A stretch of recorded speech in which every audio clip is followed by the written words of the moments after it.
Well, when I catch my breath, I'm Fred Seavers. I preach for the Powell Oak Church of Christ. I'd love to invite you to come and be with us. We're going to be doing live feeds on a regular basis. Please look for them. I'm going to begin studying through the Bible, and I think I find many times that people don't get in touch with the Bible, don't understand it, because they don't know how it goes together. If I were to say the book of Ezekiel, you might have been going to worship for years. What if I said Habakkuk? How about if I said Nehemiah? What time frame would that fit into? How would you understand that? In the book of Genesis, we find that in the beginning, God created the heavens and the earth. Well, I've been out here tilling this garden, and in all honesty, I understand this scripture really well. It says, then God said, let the earth bring forth grass, and I have plenty of that because it got away from me. The herb that yields seed and the fruit tree that yields fruit, according to its kind, whose seed is in itself on the earth. And it was so, and the earth brought forth grass, the herb that yields seed according to its kind, tree that yields fruit, whose seed is in itself, according to its kind, and God saw that it was good. You might notice that I have peppers growing here. I have bell peppers, and I have other kinds of peppers growing here. I have tomatoes. Had tomatoes growing. I have these right here. Now I'm going to tell you something. You can do all you want to make this be a bell pepper tomato, and it ain't going to happen. You can take a goat and try and breed it with a pig, and it ain't going to happen. Everything has its own kind, and God made it that way.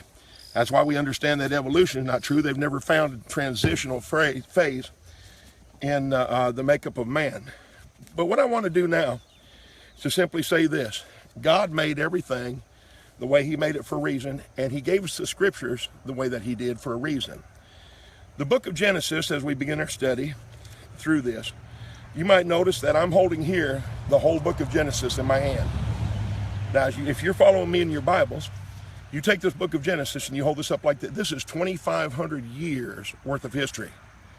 Now, you might say there's no way in the world he's telling everything that he did in 2,500 years. Well, he's not. What God has done is single out particular characters, particular situations. He talked about the creation. He talked about Adam and Eve. He talked about in Genesis 6 through 11, the flood. He talked about Abraham and Isaac and Jacob.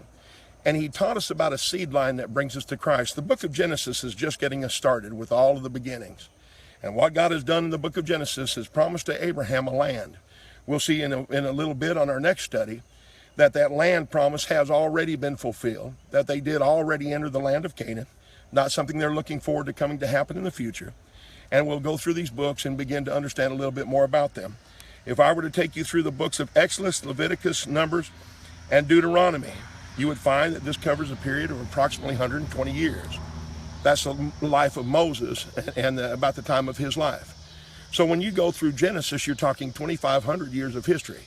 When you look at Exodus, Leviticus, Numbers, and Deuteronomy, you're looking at the life of Moses, basically. And it goes from the time when Moses was called to come forth and bring the children out of Egypt, all the way down to the time of Moses' death in the book of Deuteronomy.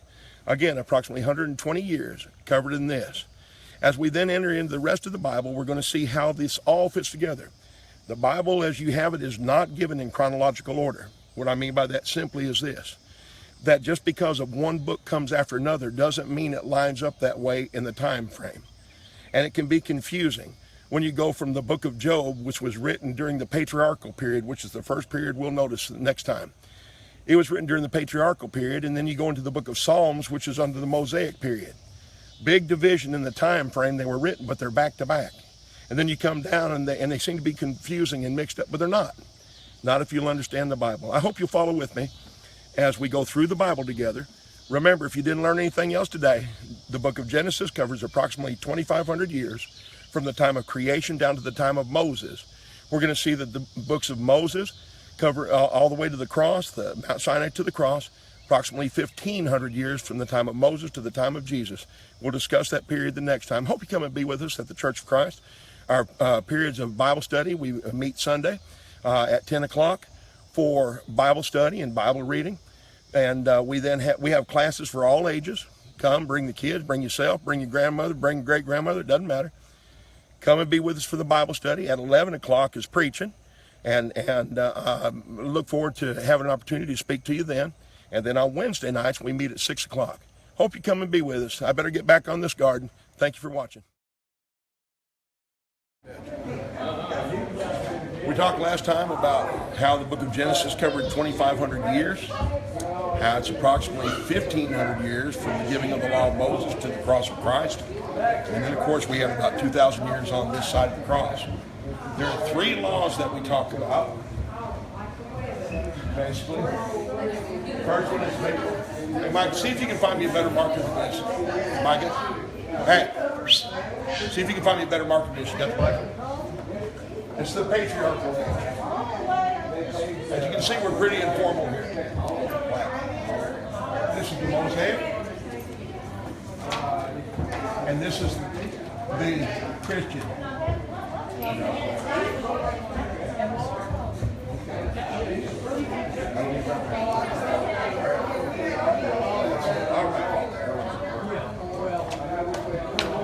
Now, there is a division of laws that we talk about. Patriarchal simply means father root.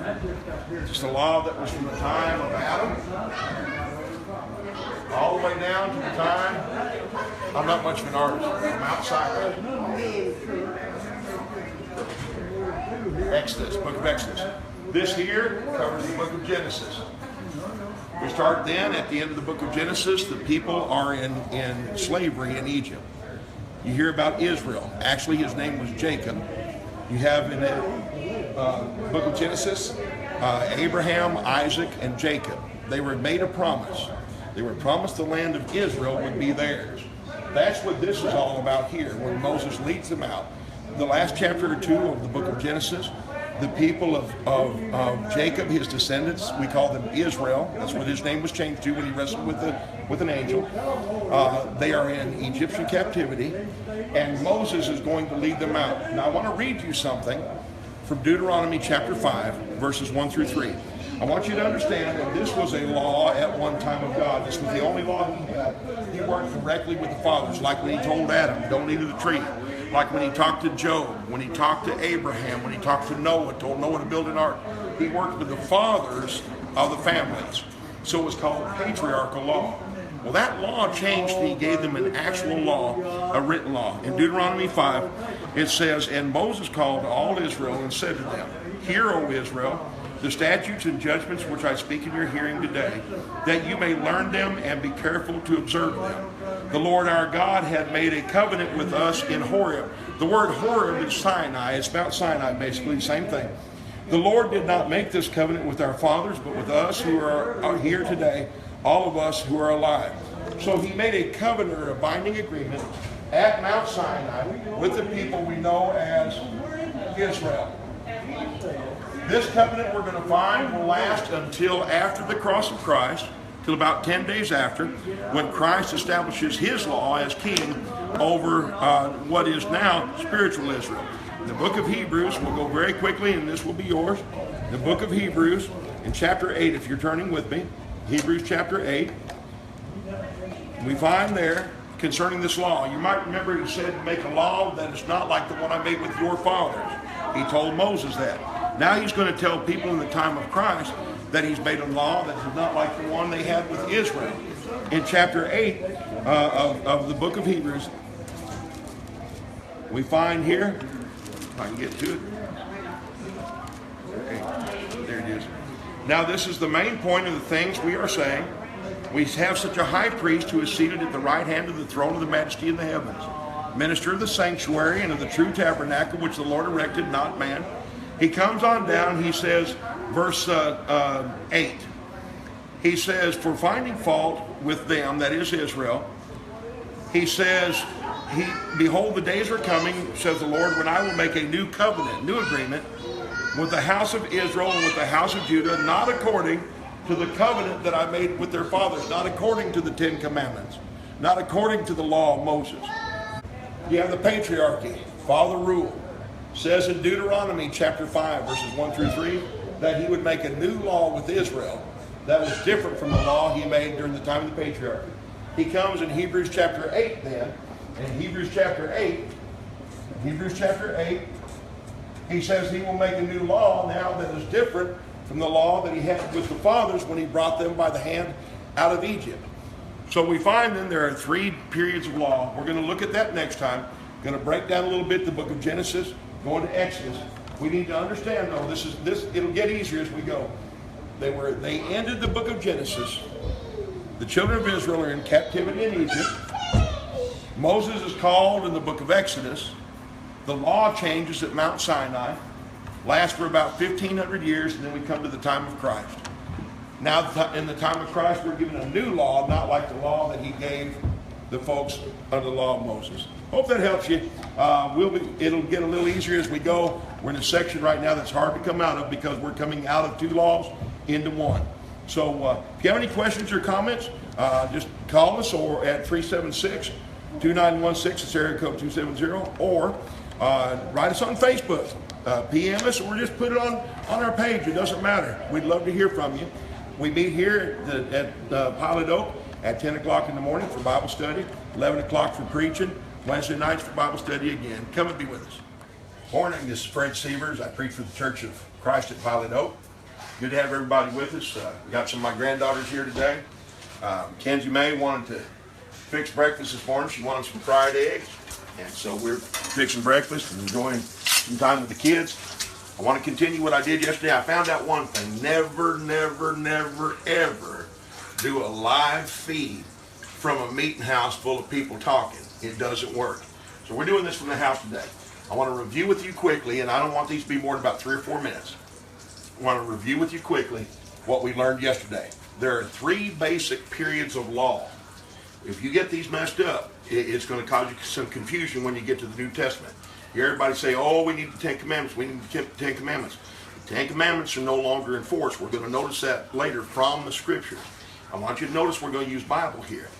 So don't get discouraged when I don't just talk. We're going to use Bible because that's where it needs to come from.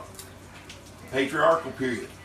That's time of the book of Genesis. The book of Genesis covers about 2,500 years of time.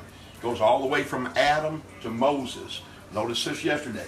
You got some main players, and that's all God's doing is showing us some main players to bring us down to Jesus Christ, to set up a lineage that will take us to Him.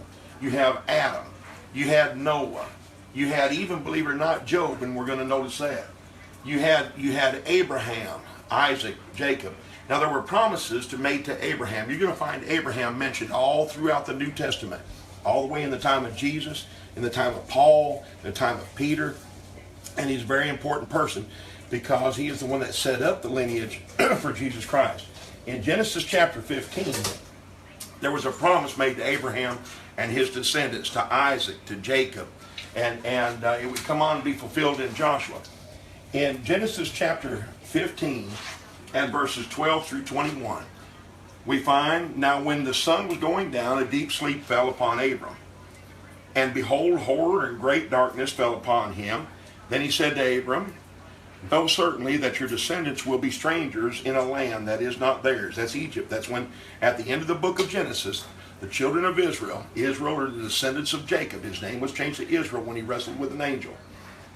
It says your descendants will be strangers in a land that is not theirs, and will serve them, and they will afflict them for 400 years. The people of Israel were in captivity to Egypt. You remember this, Pharaoh and the crossing the Red Sea and all this, for 400 years. And also the nation whom they serve I will judge. Afterward they shall come out with great possessions.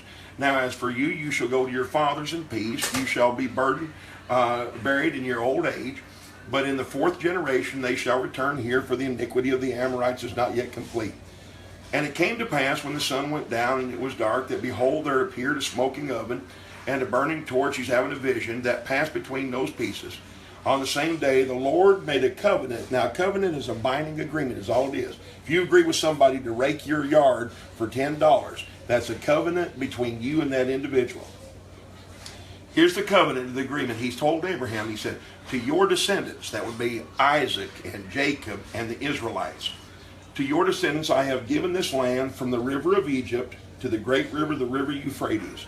The Kenites, the Kenizzites, the Canaanites, the Hittites, Perizzites, The Rephaim, Amorites, Canaanites, Girgashites, and Jebusites.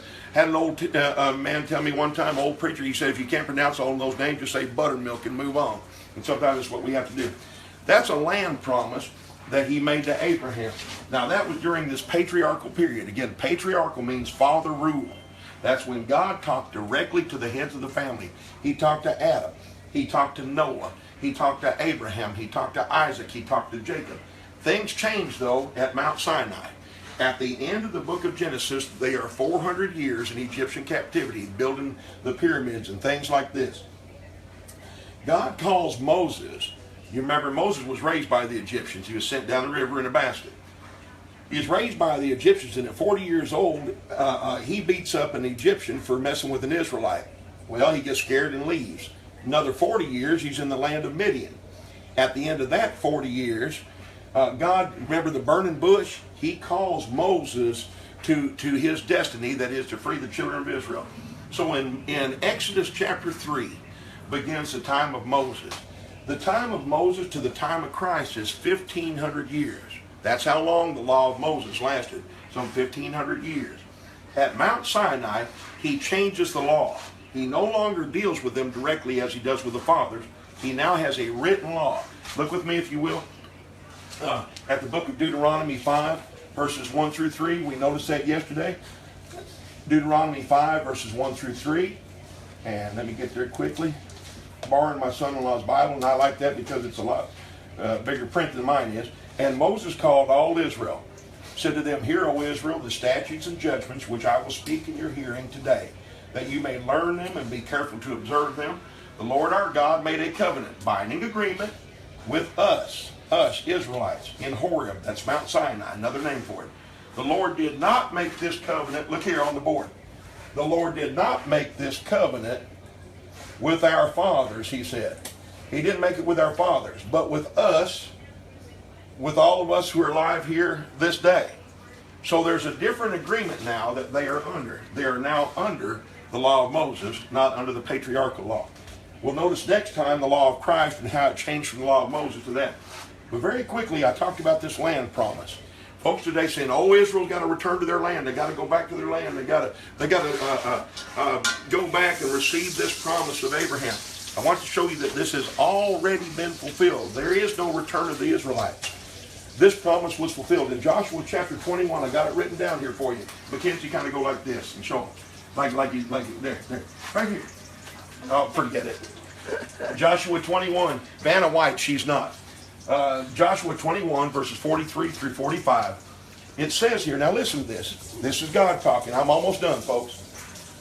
In verse 43, it says, So the Lord gave to Israel all the land to which he had sworn to give to their fathers. Listen to that. He gave them all the land which we had sworn to give to their fathers. Your mama wants you.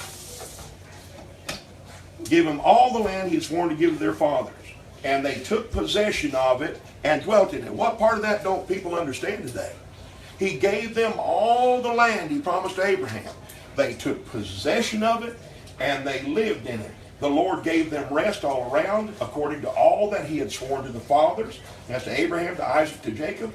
Not a man of all their enemies stood against them. The Lord delivered all their enemies into their hand. Not a word failed. Look at this, people. Not a word failed of any good thing which the Lord had spoken to the house of Israel. All came to pass. Friends, there is no return of Israel to their homeland and everything. This happened so many years ago.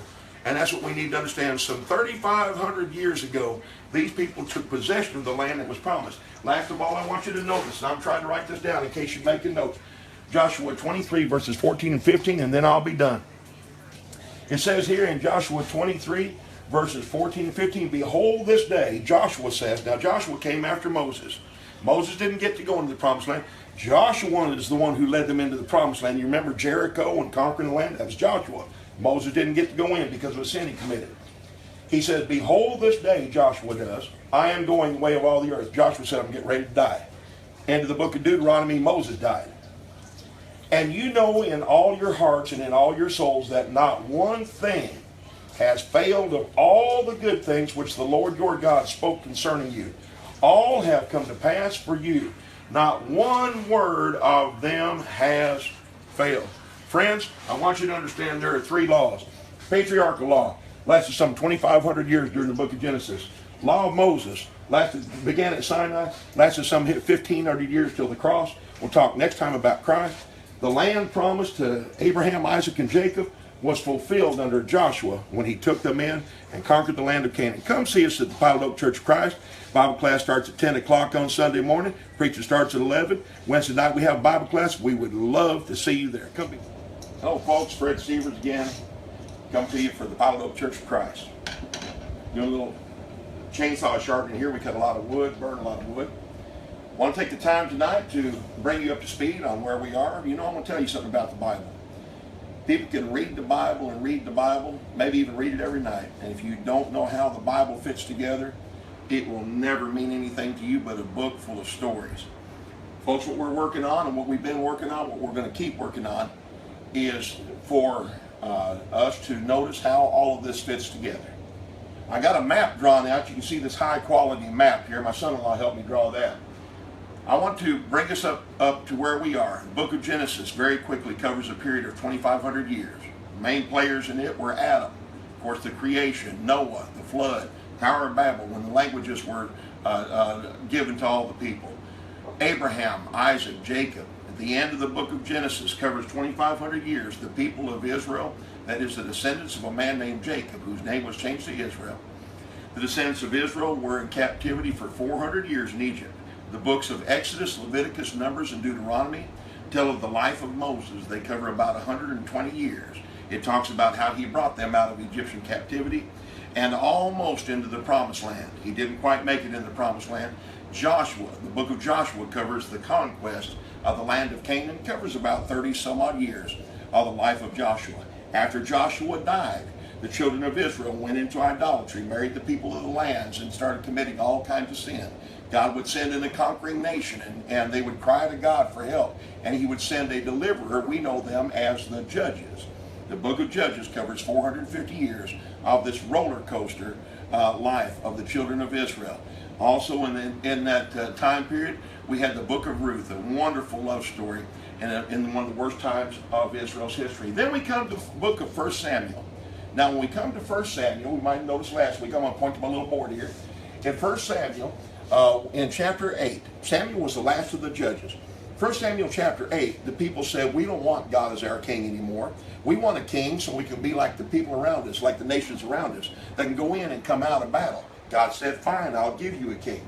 He gave them King Saul. King Saul was a terrible king, but he reigned for 40 years. That's what the book of 1 Samuel talks about. You'll remember in the middle of 1 Samuel, about chapter 16, 17, came a man named David, slayed a giant named Goliath.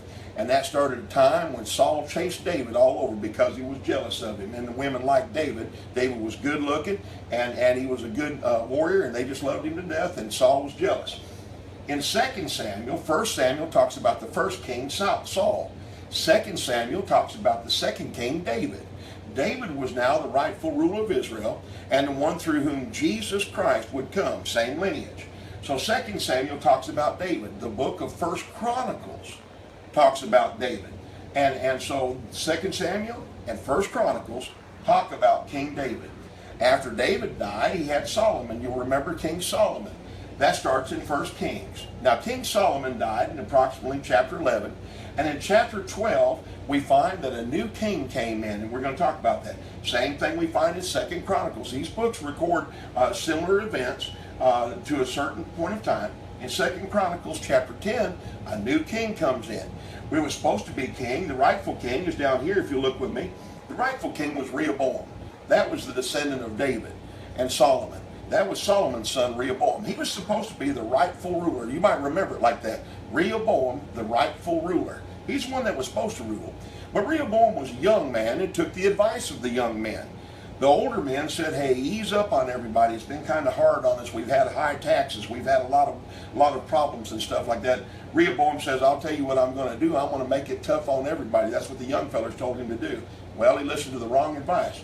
So what happens? A man named Jeroboam comes in and tells the northern 10 tribes, he says, I'll tell you what I'm going to do. There were 12 tribes, or 12 descendants of Jacob. And that's why we get the 12 tribes of Israel, or 12 descendants of Jacob. We had Asher, Naphtali, Zebulun, Issachar, Ephraim, Dan, Judah, Simeon, Benjamin. These were children of a man named Jacob, whose name was changed to Israel. And he received the promise of the promised land, just like his father Isaac did, just like his grandfather Abraham did in the book of Genesis. So now they've received the promised land. Well, it's broken up into tribes, into lots or plots. And so Jeroboam tells the northern 10 tribes, he said, I'm going to tell you what I'm going to do. I'm going to make this easy on you. We'll worship calves. I'll put one at Bethel, and I'll put one at Dan way up here and one down here. You won't have to fool with going to Jerusalem to worship anymore. There's no sense in having to bother with that. He says, I'll tell you what I'm going to do. I'm going to change the times of the worship periods. I'm going to change the priesthood. Now anybody I want to can be a priest. You don't have to be of the tribe of Levi.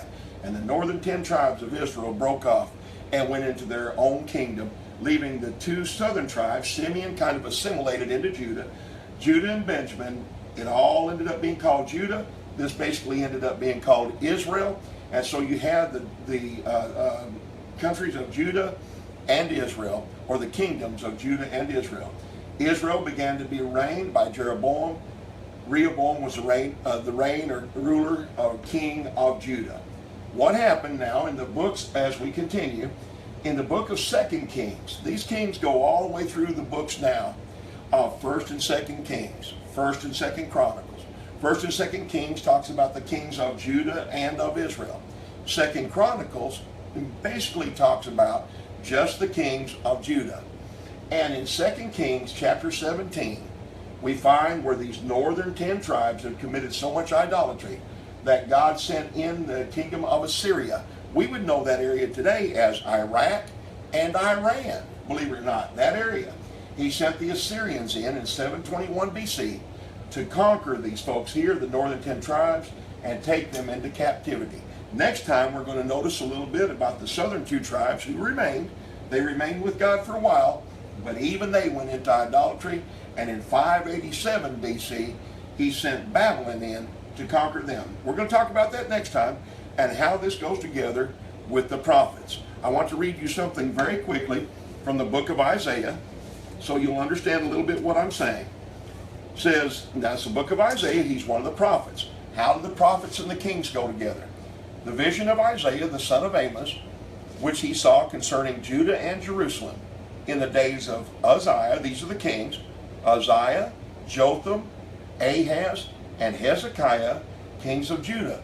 Folks, these prophets, starting at Isaiah, preach to the kings we find in 1st and 2nd Kings and 1st and 2nd Chronicles. And so that should make it easy for us to understand that this is how this happened and how this took place. In the book of Hosea, who preached about the same time, he's a prophet, as Isaiah, the word of the Lord that came unto Hosea, the son of Beeri, in the days of Uzziah, Jotham, Ahaz, and Hezekiah, kings of Judah. Look over here, folks, kings of Judah, see? And in the days of Jeroboam, the son of Joash, king of Israel. And so we see then that these prophets, the Old Testament prophets, we're going to notice them a little more next time, they preached to the kings of Israel and Judah. Judah ended up having 20 kings that reigned over them, and Israel ended up having 19 kings, and every one of Israel's kings was a bad king. Hope you'll visit us next time. Come see us at the Palo Oak Church of Christ. Our Bible class is at 10 o'clock. Our worship period's at 11 on Sunday. And we have Bible class again on Wednesday night at 6 o'clock. Hope you come be with us. I'm going to go back to sharpening this chainsaw now. Thank you.